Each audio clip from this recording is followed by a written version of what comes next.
When the HOA put up barriers on my land and delivered an ultimatum, submit or leave, they chose the wrong battlefield. This wasn't just a piece of land. This was where my family's blood and sweat had soaked into every inch of earth for 3 generations.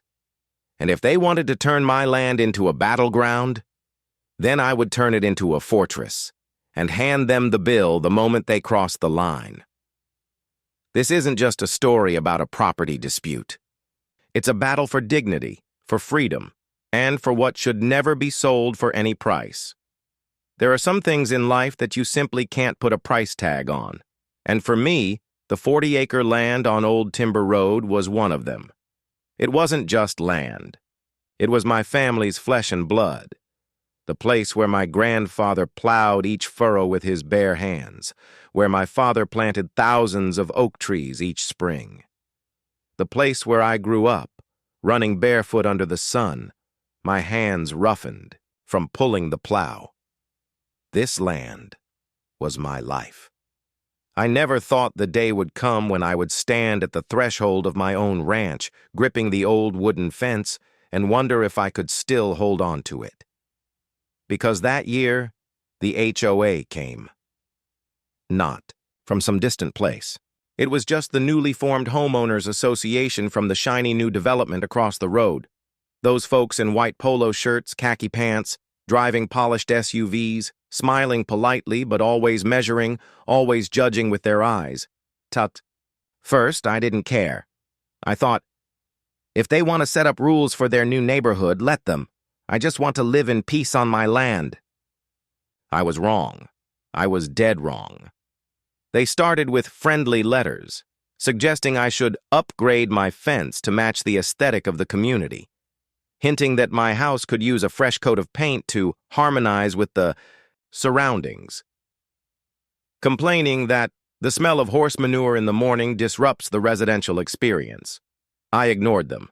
This was my land. I had never signed any HOA agreement. I wasn't under their authority. I thought, they'll get tired and leave me alone. Once again, I was wrong. One sweltering Monday morning, I drove my old Ford into town to buy some supplies. When I returned, I froze at the ranch gate. A concrete barrier, gray, cold, and hostile, had been erected across the entrance to my property. No notice, no warning, just a thick slab of concrete blocking my main access, along with a crudely painted sign, Security Road Construction in Progress, Willow Creek HOA, no trespassing. I climbed out of the truck, gripping the steering wheel so hard that my knuckles turned white.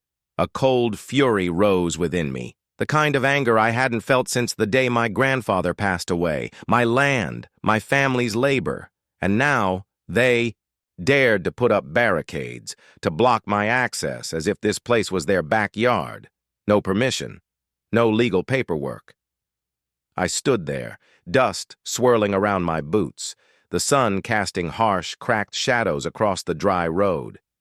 And I swore, if they thought they could swallow this land without a fight, they had no idea who they had just declared war on. Part 2. HOA's Challenge. The spark is lithium, not the impulsive type. My grandfather used to say, in war, the one who stays calm wins. So instead of grabbing a hammer and smashing down that stupid barrier right away, I chose a more civil approach. I picked up my phone and called the HOA office number posted on the temporary sign. After 3 rings, a woman's voice, sweet as honey, oozed through. "Hello, Willow Creek HOA. How can we assist you today?" I gritted my teeth. "This is Luke Jameson. Who authorized you to erect a barrier on my private property?" There was a pause. On the other end. Then the voice returned, even sweeter.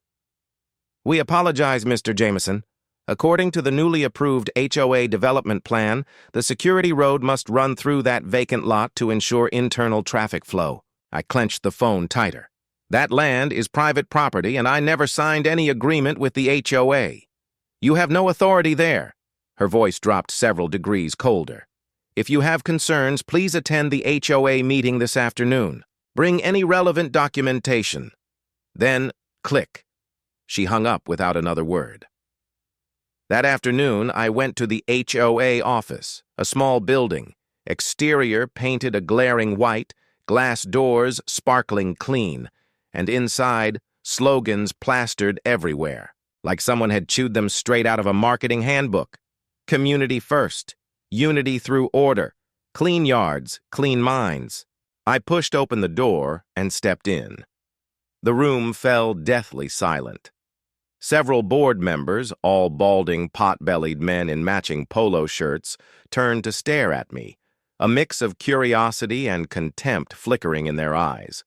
At the center of the conference table sat a burly man with sunburnt, ruddy skin and graying hair. His name was Troy Becker, the HOA president. Troy stood up, flashing a smile that never reached his eyes. "Welcome, Mr. Jameson. Please, have a seat." I didn't sit. I stood tall, gripping the stack of property documents tightly in my hand. I spoke clearly. "I'm here to demand the immediate removal of the barrier you illegally erected on my land." Troy sighed, putting on a show of mock sympathy. "Mr. Luke, we understand your feelings, but you should know the HOA has the right to adjust roads for the benefit of the community." I slammed the stack of papers onto the table. "Here, a land map from 1941. A deed signed in my grandfather's name. My land lies entirely outside of any HOA jurisdiction. You have no authority over it." The temperature in the room dropped sharply.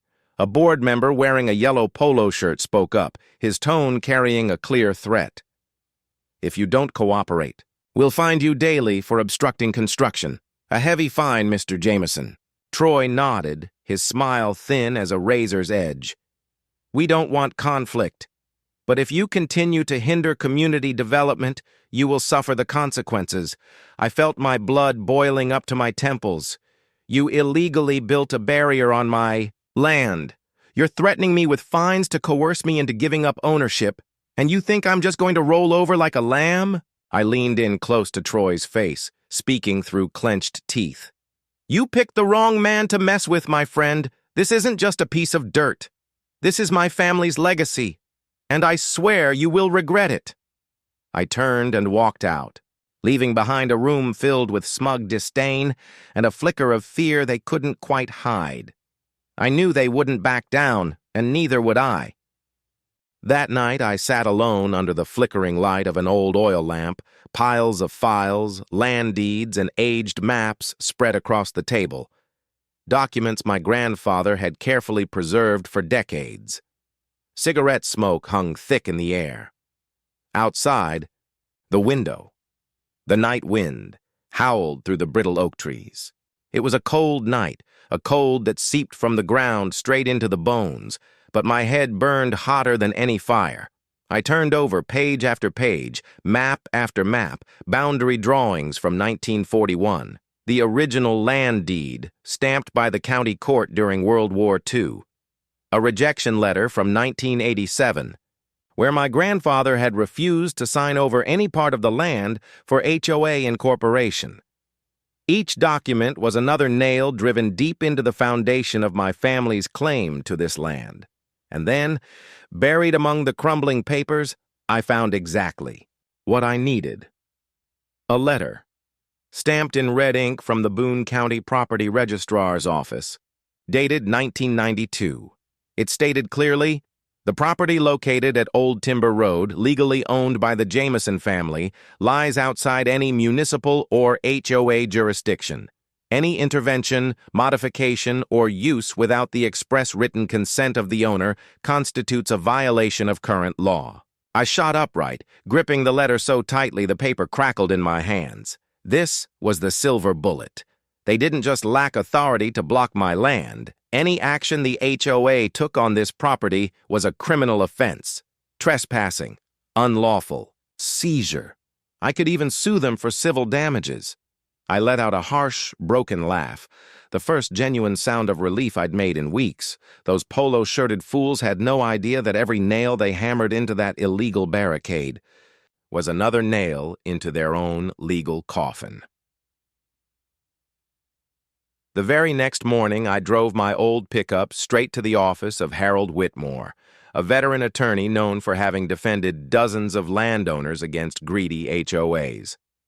Harold sat behind his battered desk, chewing on a stubby cigar, his eyes sharp as a blade. "Well, Luke, you just brought me a buffet." "They blocked off your land. No permission? No legal paperwork?" I nodded. Harold banged his hand on the desk and laughed. "Perfect. We'll sue them, sure. But before dragging them into court, I want you to hit them where it hurts even more." I leaned in, listening like a student, hanging on every word. And the plan Harold outlined, I swear, was sweeter than a glass of iced tea on a blazing July afternoon. The plan was simple and ruthless. Use the very barricade the HOA built and turn it into a cash cow for myself. If they wanted to use my land without asking, they would have to pay. Every penny, every dime. I would legally transform that patch of land into a toll road. Every gleaming SUV from their precious HOA community that wanted to pass through, they'd have to pay up. No pay? Turn around. That night, as a light rain began to fall, I sat on my front porch, a steaming mug of coffee in hand, staring at the idiotic barrier they had erected, and I smiled. They thought blocking my path would be the end? No, it was only the beginning. 3 days after my meeting with Harold, the permit was granted. The Boone County authorities, who frankly weren't too fond of the meddling HOA either, signed off without much fuss. If it's your land, you can do whatever you want, as long as it's legal. And just like that, I had the right, no HOA approval needed, no council hearing, no one to answer to, except myself. That morning, I parked my old pickup right across the ranch entrance, right in front of the ugly concrete barrier they had built. I put up a sign, "Private road, toll collection point ahead. Access fee, $100 per crossing, strictly enforced." Next to it, I set up a small wooden cabin, quickly built, outfitted with a card reader and a giant price board. Anyone wanting to cross that illegally blocked stretch? Pay the toll, or turn around. But that wasn't all.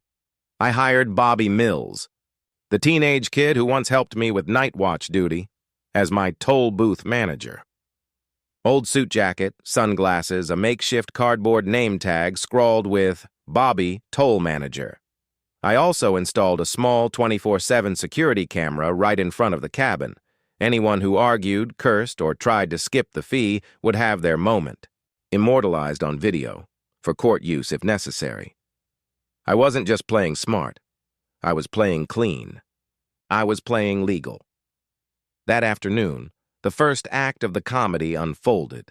A convoy of shiny black SUVs rolled in from the HOA neighborhood, the council members themselves, no less. They barreled forward confidently, thinking they could waltz onto my ranch like always to inspect the construction progress. Bobby stood in the middle of the road wearing his suit jacket, holding up a sign, "Stop! Pay toll!" The lead SUV screeched to a halt. Out leaned Troy Becker, the balding HOA president, his face a furious shade of crimson. "What the hell? Do you think you're doing, Luke?" I strolled out from the toll booth, hands in my jeans pockets, voice calm as a pond. "Private toll road, Troy. My land, my rules. $10 per crossing. Your choice, pay or turn around." Troy shouted, "You can't do this!" I flashed the official permit in his face, the red Boone County seal glaring back at him. "Oh, but I can, and I am. Now, $10 or back it up. The rules are easier to understand than a McDonald's menu, my friend." Behind him, the convoy started honking impatiently. The HOA board members leaned out of their windows, shouting profanities and frantically thumbing their phones. But no one dared charge through, not with the security camera looming overhead, silently promising that any trespass would be recorded and used in court. Finally, Troy had no choice but to grit his teeth and pull out his wallet. $10, he snarled. I took the bill with a big smile, handing him a receipt. "Thank you for supporting Jameson Ranch. Have a pleasant day." That day, in just 6 hours, I raked in nearly $420 in tolls, all from the very same people who thought they could steamroll a stubborn country boy into submission. Now, they paid for the privilege of crossing my land, one vehicle at a time, $1 at a time.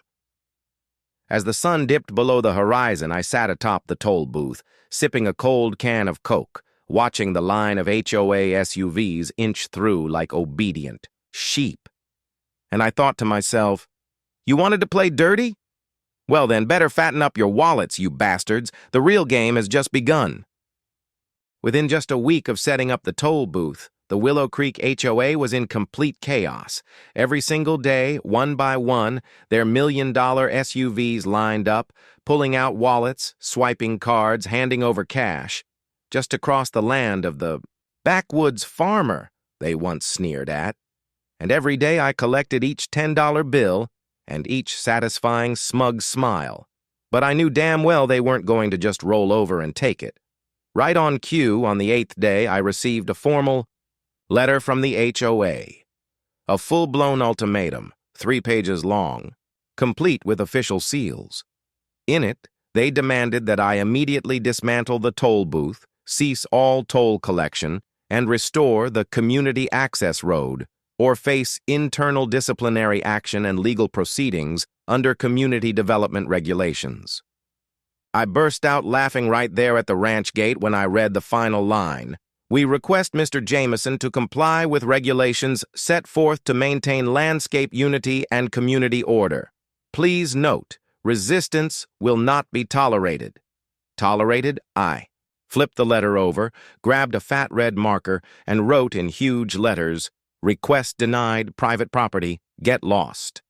Then I mailed it right back to the HOA office, along with a printed toll collection invoice for the week, $2,370, clearly itemized. They didn't stop at letters. The HOA started playing dirtier. First, they hired a bunch of bottom feeder attorneys to show up at my door, waving stacks of ridiculous violation notices. Next, they sent staff to spy on me, filming and lurking around, hoping to catch evidence of me abusing private land rights. Worse, one morning, I found the fence around the toll booth smashed, with fresh SUV tire marks, gouged deep into the wet earth. But what they didn't know was, I had already prepared for every dirty trick they could throw. Right after the fence was vandalized, I installed 4 additional wide-angle security cameras around the entrance, set up automatic license plate readers, hired old man Henry Carter, my grandfather's war buddy, to take night shifts alongside Bobby. Everything was recorded. Everything was logged. Everything was legally documented. And then, the day they made their biggest mistake arrived. It was a misty, drizzling afternoon. I was inside checking the toll system when Carter's voice crackled over the walkie-talkie. Luke, HOA's here. Brought some workers. Looks like they're planning to tear down the toll booth. I jumped to my feet, ran straight to the ranch gate, and what I saw was nothing short of a daylight robbery. Troy Becker, that balding HOA president, standing front and center, wearing a raincoat, barking orders. A group of hired hands carrying hammers, crowbars, and metal cutters advancing toward my toll cabin. They thought the rain would make me back down. They thought no one would be filming in this weather. They thought I'd fold. They were wrong. I grabbed the walkie-talkie. Bobby Carter, hit full record mode. Focus on the ringleaders. I stepped right into the middle of the path, soaked to the bone, but standing firm as a steel post. I raised my hand and shouted, Anyone damaging private property will be charged with criminal destruction and held liable. For civil damages, security cameras are live. The sheriff has been notified. Proceed at your own risk. The workers hesitated, glancing around nervously, spotting the blinking red lights atop every fence post. One of them whispered something urgently to Troy, whose face paled under the rain. Troy clenched his fists, eyes wild with rage, and then snapped. He stormed forward and punched the toll booth door, splintering it clean off its hinges. Every second, every stupid move, was captured from 4 different camera angles. Less than 15 minutes later, a sheriff's cruiser skidded to a stop at the ranch. Deputy Rick, the tall, lanky officer I knew well by now, stepped out, assessed the scene, and coolly announced, "Troy Becker, you are under arrest for destruction of private property. Trespassing and obstruction of lawful operations. You have the right to remain silent." I stood there, rain running down my face, watching Troy get cuffed and hauled into the back seat, and for the first time in months, I couldn't hold it in. I let out a roaring laugh that echoed across the wet fields like thunder. That day, rain soaked through my jacket and chilled my skin. But my heart? It had never burned warmer. Less than 24 hours after Troy Becker was handcuffed and hauled off to jail, the story exploded. The image of the HOA president, rain-soaked, handcuffed, face sagging like an overripe plum, was plastered all over local social media. That picture, I swear, spread faster than a summer wildfire. Local news stations blared out headlines, "HOA president arrested for vandalizing private property. Fallout at Willow Creek." And the townsfolk started asking hard questions. If the HOA president acts like a thug, where's the law? Who authorized them to erect illegal barriers on private land? Is the HOA even following the law, or just an organized extortion ring? Harold Whitmore, my crafty old lawyer, didn't waste a second. He personally reached out to 3 major news stations: KTVN News, Fox 26, Local, Channel 5. Investigates, and sure enough, within 48 hours, I was sitting in front of a camera for an exclusive interview. I laid everything bare. How the HOA unlawfully erected a barrier across my land. How they harassed, threatened, and vandalized my property. How I fought back, legally, by setting up a toll booth on my own land. No dramatics, no fake tears, just the truth, raw and blazing like the midday sun. The story struck a nerve deep in the American spirit: property rights, individual freedom, standing up to tyrannical organizations. By the next morning, the HOA office phones were blowing up with hundreds of complaint calls. Emails poured in like a hailstorm. Disband the HOA. Demand financial transparency.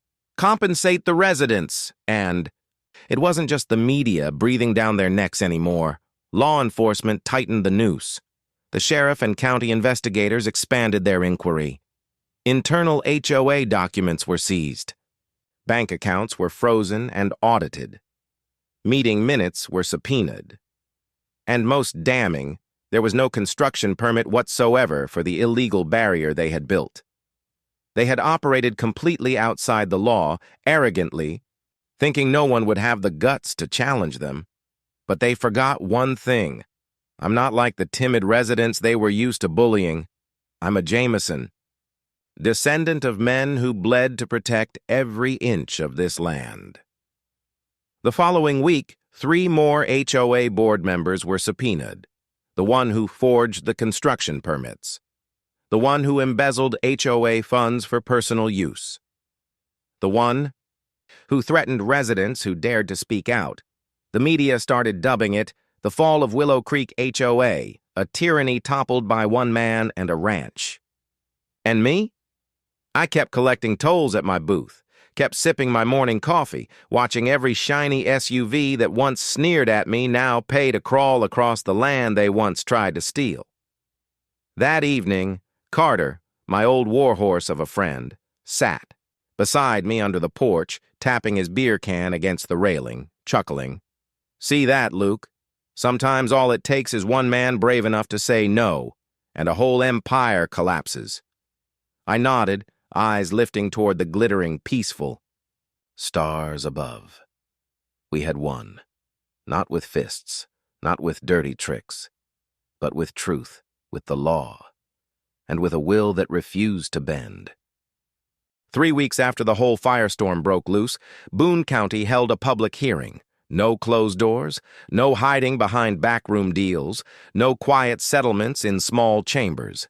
Big meeting, open, broadcast live for the entire county to see.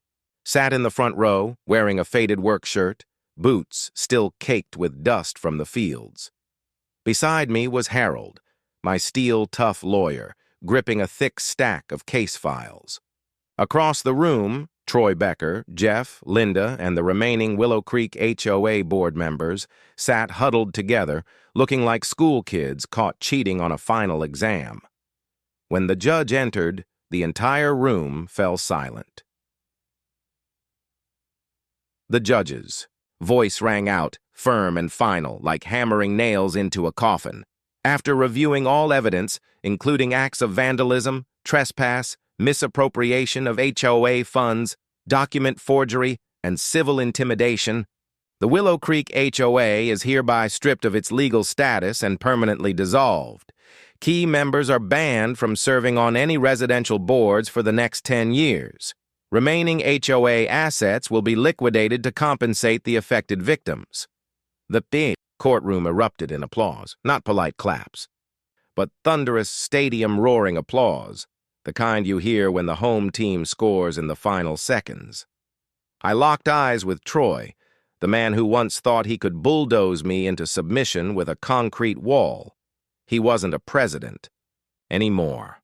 Just a broken man, hair drooping over his forehead, eyes darting around like a petty thief caught in broad daylight. I didn't have to say a word. The way I sat there, solid, unshaken, was answer enough. That evening, the town threw. A little party at the only bar for miles, Dusty Boots. Lanterns swung lazily under the old wooden porch. Country music blared from a scratched-up jukebox.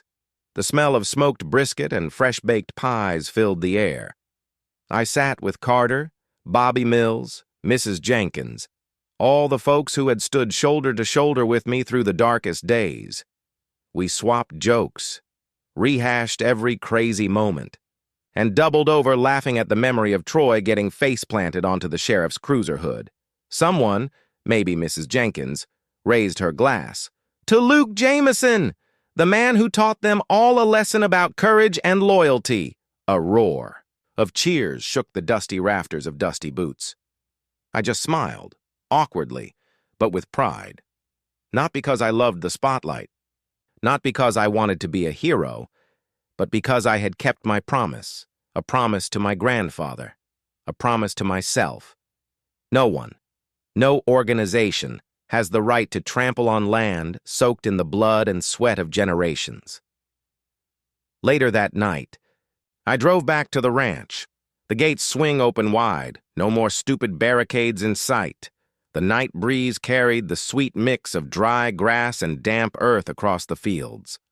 I parked by the old oak, killed the engine, then looked up at the starry sky. Thousands of tiny lights piercing the heavens like needles stitching earth to sky, and I swore, no matter how much time passes, no matter how the world changes, this ranch and what it stands for will never bow to injustice. Never. Weeks after the battle against the HOA ended, my ranch finally began to heal. No more SUVs lurking outside the gate, no more threatening letters shoved under the door, no more judgmental glares from polo-shirted busybodies, just the wind, the earth, the dry grass, and the peaceful breath of free land. Spent my days fixing the scars they left behind, replacing the fences they had rammed, repainting the old toll booth, now transformed into a small watch cabin for Bobby and Carter when they came by to help guard the ranch. Installing a big wooden sign at the gate, Jameson Ranch, this land belongs to freedom, not to the greedy or the cowardly, but the greatest victory wasn't in those signs. It wasn't in the collapse of the HOA. It wasn't in the stacks of toll money I once collected from their hands. The greatest victory was in my heart and in the people standing around me. One early morning, just as the sun peeked over the distant hills, Carter came by. He stood silently for a while, gazing at the new fence, then clapped me on the shoulder. You know, Luke, you didn't just save the land. You saved something even more precious, the memories, the pride, and a lesson. This godforsaken town needed to remember. I nodded, saying nothing, because I knew he was right. That afternoon, I sat on the old rocking chair out front, its creak steady under my familiar weight. I stared across the fields, where the wheat shimmered gold under the sun. Off in the distance, cattle grazed lazily, undisturbed. Above, a hawk circled slowly, its wings steady and sure, like the unwavering promises of the earth itself. I closed my eyes, letting the breeze whisper through the old oak trees. And in that wind, I could almost hear my grandfather's voice. Remember, Luke, this land doesn't just feed your body, it feeds your will, your honesty. You protect it, and it will protect you, forever. I opened my eyes and clenched my fist. No HOA, no piece of paper, no threat could ever take that away from me. Not now, not ever. The final lesson. Freedom is not a gift. It's a prize, won through courage, persistence, and a heart willing to stand firm when the whole world pushes back. And sometimes victory isn't about shouting louder than your enemies. It's about standing your ground until they're the ones who have to bow.